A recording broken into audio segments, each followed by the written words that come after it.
Hindi umilaw yung kanyang power indicator. Tsaka hindi yan nainit.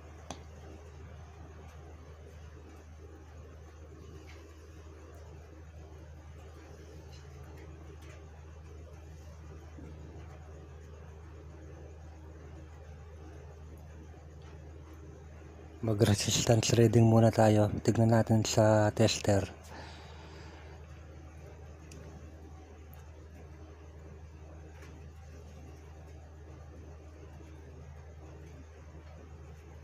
Oh, wala naman tayong na reading. Ibig sabihin talagang walang power yan, mga idol. Bubuksan ko na to at di na tayo magkakat para makita nyo kung paano natin bubuksan yan, kasi medyo mahirap din yan kung di mo kabisado.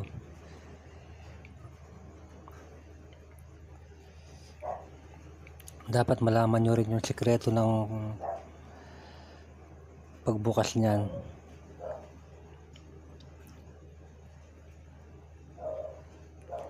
Mahirap din yan kung hindi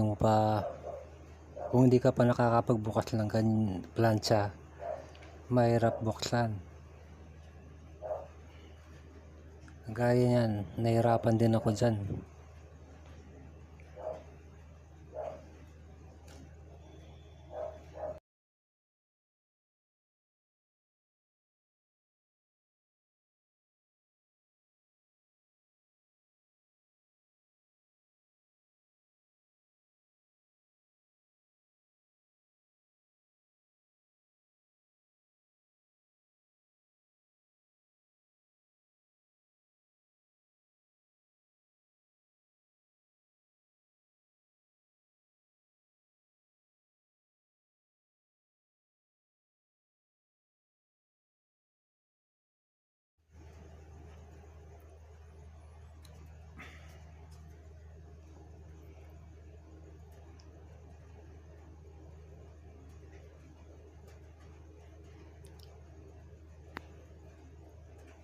Ito nga idol, oh.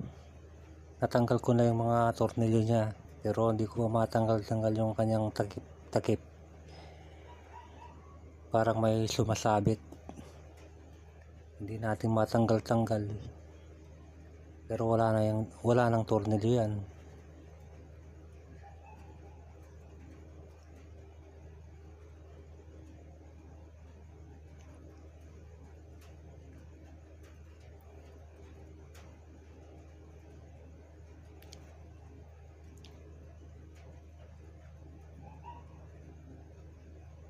Hinahanap ko pa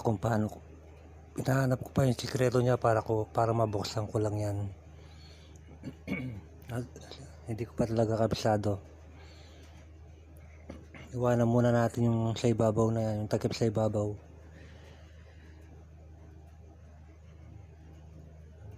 Natanggal ko naman yung selector knob niya.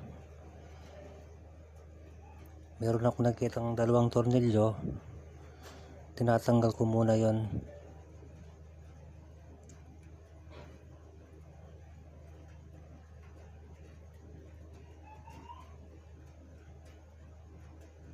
At dito sa loob meron din akong nakitang tornilyo, pero di natin matanggal yung takip, kaya masusungkit naman natin. Pwede naman kalasin yan kahit na ano na lang, abot naman lang ating Phillips screw.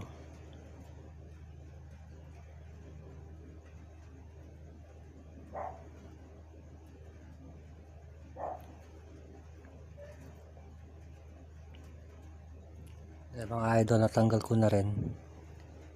Diyan di na tayo mahirapan dyan. Tatanggalin na lang natin yung mga natirang tornilyo dyan. Mabubuksan na natin yan. Pwede na tayo mag-umpis lang mag-troubleshoot.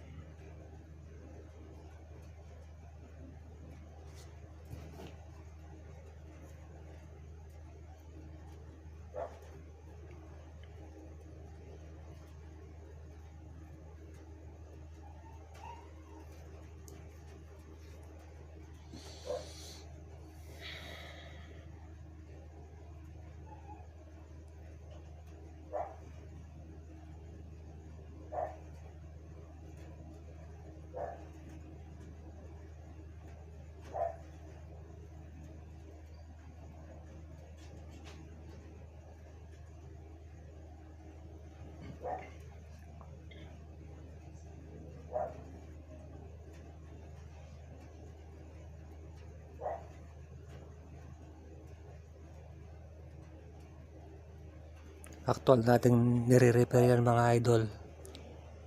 Hindi yan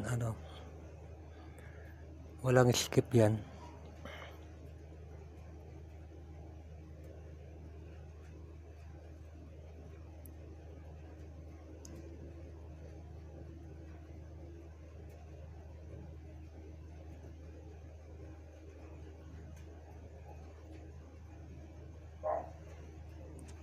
Yung mga idol, nabuksan na natin.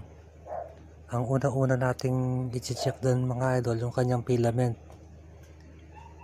Yung filament yung importante dyan. Kapag sira na yon, huwag na nating repair kasi hindi na natin talaga magagawa yan. And nakita ko naman meron namang siyang reading, kaya buhay pa yon, pwede pang ma-repair yon. Hanapin lang natin kung saan siya nag-malfunction.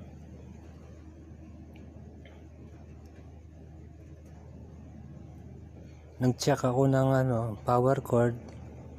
Chinek ko yung power cord niya kung may putol.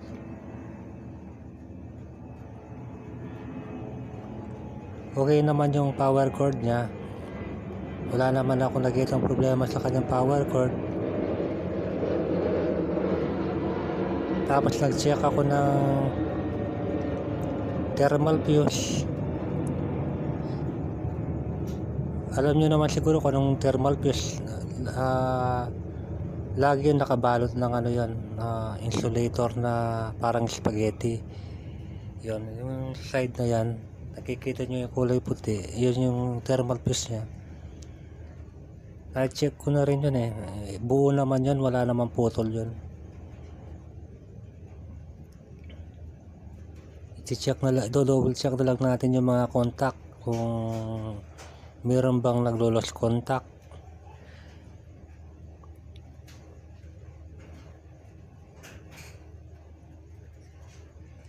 Pero parang alam ko na yung problema niyan mga idol. Buo yung power cord, buo yung fuse. Siyempre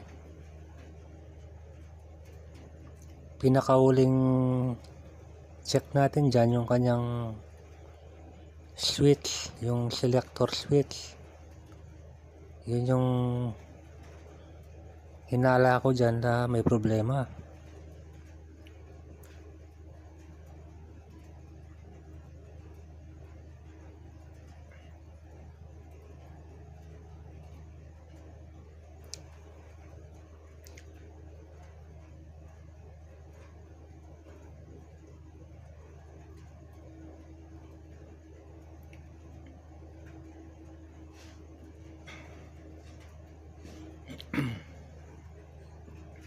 Pasensya na kayo mga idol, hindi ko ma-focus yung camera natin kasi wala tayong tigahawak na camera.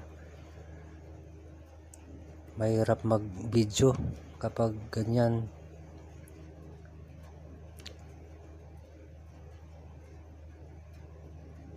Binibigyan ko na lang kayo ng tip kung saan yung ginagalaw ko. Ito yung sinasabi kong switch, mga idol, yung sa selector switch. Yung mechanical niya sa ilalim ng pihitan ng selector. Pag pinihit mo yon, makikita mo na may gumagalaw. Tignan nyo yung galaw niya, kung paano siya nagko-contact, paano siya nag-switch. Makikita nyo naman kung titignan nyo. Nakita ko na rin yung switch niyan, yung nagko-contact niyan. Malamang yun, puno na ng carbon, yung parang sunog na. Hindi na mag-contact kasi puno na ng carbon. Kaya yun yung solusyonan natin. Paano natin tatanggalin yung carbon na yon.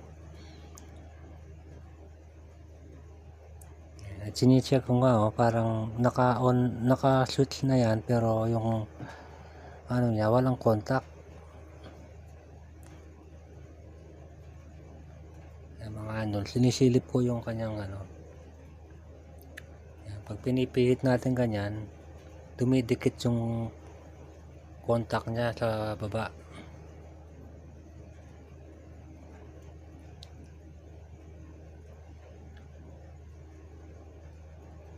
Ayan mga idol, kung nakikita nyo, nandyan lang yan. Ito yung solusyon ko mga idol. Kukuha lang tayo ng papel daliha, kapiraso. Ipapasok natin yan sa contact, ano na yan. I-off muna natin, discard yan, i-off muna natin para bumuka yun. Tapos ipasok natin yung papel daliha. Kapag nakapasok na yung papel daliha sa gitna, i-switch natin para umipit yung contact. Tsaka natin galaw-galawin yung papel daliha para magasgasan yung ano, pinaka contact niya, matanggal yung carbon, lumitaw yung tanso, pinaka tanso niya. Yan, galaw-galawin lang natin ng ganyan. Bali magkabila yan, yung sa ilalim at saka sa ibabaw. Dapat parehong malinis yon para mag-contact. Pag malinis na yung sa ilalim, baligtad lang natin yung papel daliha. Tapos gawin na naman natin yung proseso. Galaw-galawin lang natin yung ano, yung papel daliha para magasgasan, matanggal yung carbon. Ganyan lang mga idol. Yan, simpleng paraan lang yan, pero ano yan, effective yan mga idol. Hindi mo na kailangan tanggalin pa yan. Ganyan lang ang gawin nyo mga idol. Papel daliha lang.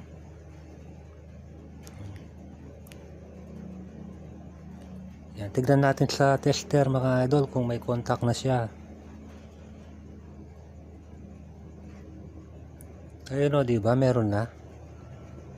Diba effective? Yun lang talaga ang problema niya mga idol, yung sa selector switch niya.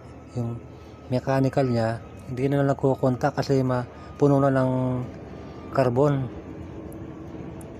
Parang nasusunog yun pag ano, sa katagalan. Parang sa rice cooker lang, ganun din yung mga problema. Yan, dahil may reading na mga idol, malamang okay na yan. Kaya balik na natin yan para matesting natin. Ganyan lang ang pag-troubleshoot ng plancha. Pinakauna dyan, bago ang lahat, unahin nyo na yung filament. Yun yung buhay ng plancha. Kapag sira yun, wala na. Hindi mo na magagawa yan. Ngayon, kung buhay pa yon, magagawa pa yan.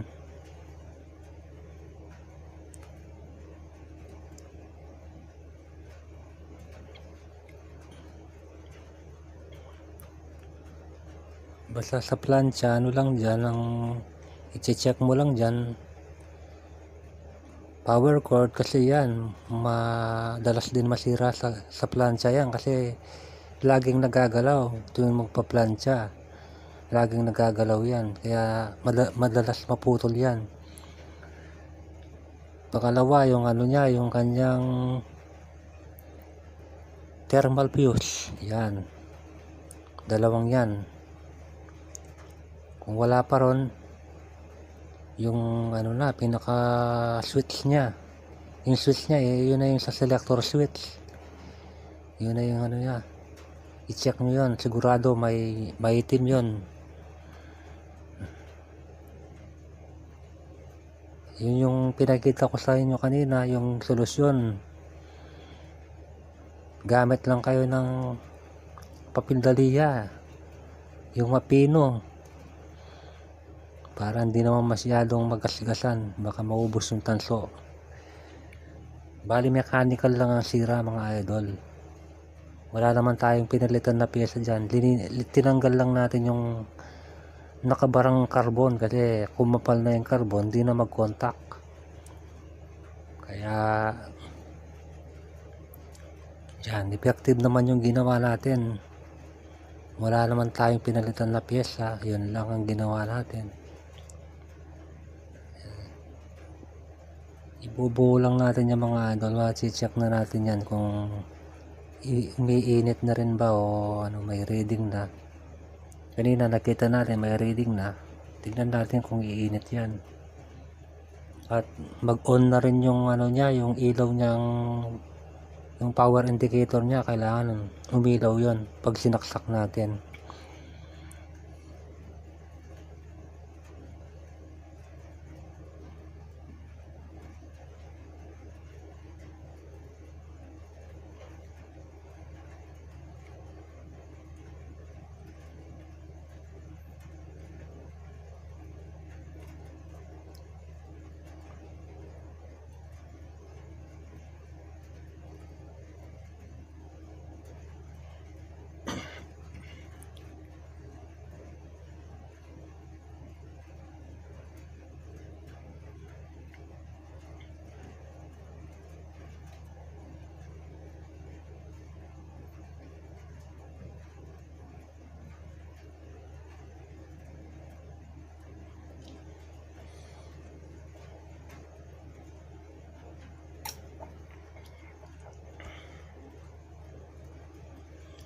Babalik lang natin yung mga tornilyo.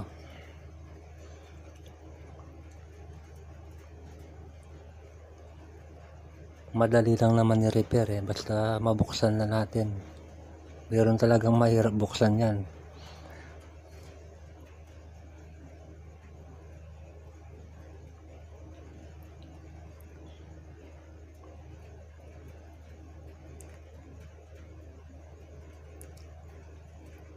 Tatak niyan pala mga idol, Eureka. Yan, medyo madaling masira yan bali pangalawa na ata sira yan.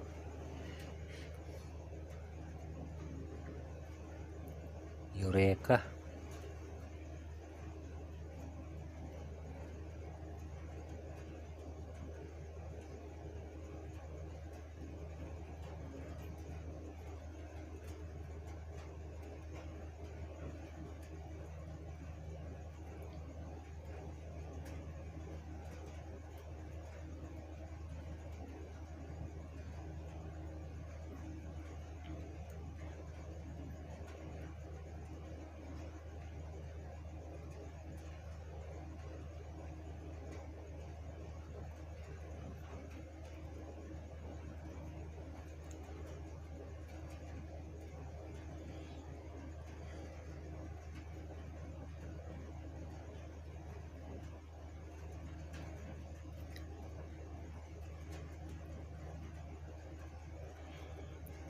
Idol, tutornilyoan lang natin dyan.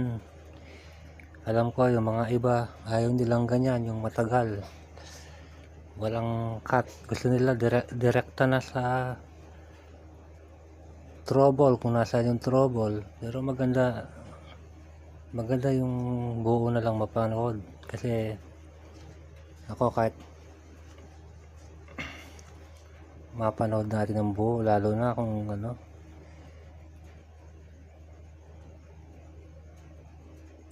iba ayaw nilang ganyan, yung matagal ang video. Gusto na diretso na sa kung saan yung trouble na diretso. Pero mas maganda na siguro yung ano, diretso para makita nyo lahat kung anong ginawa.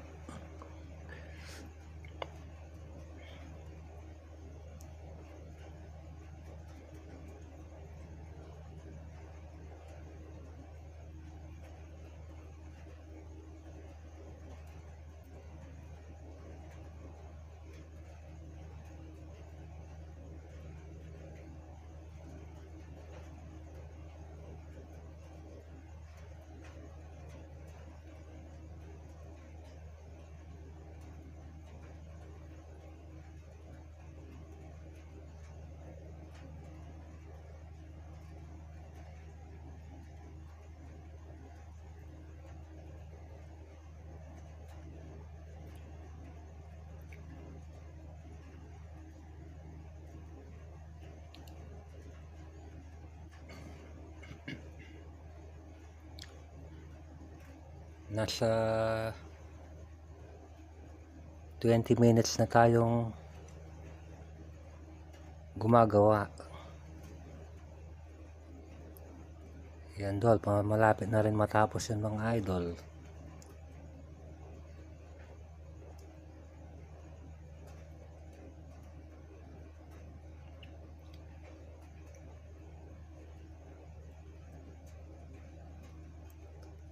Bagay kung tutuusin mga idol, sa tagal na 20 minutes, meron na kayong natutunan.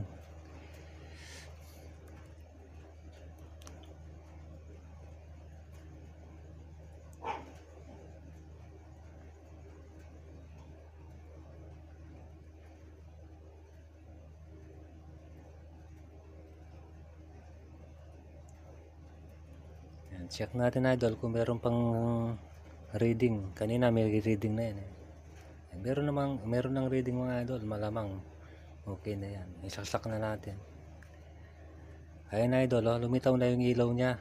Yung power indicator niya sumindi na. Pwede na yan mga idol. Ay, tsaka nainit na mga idol, oh.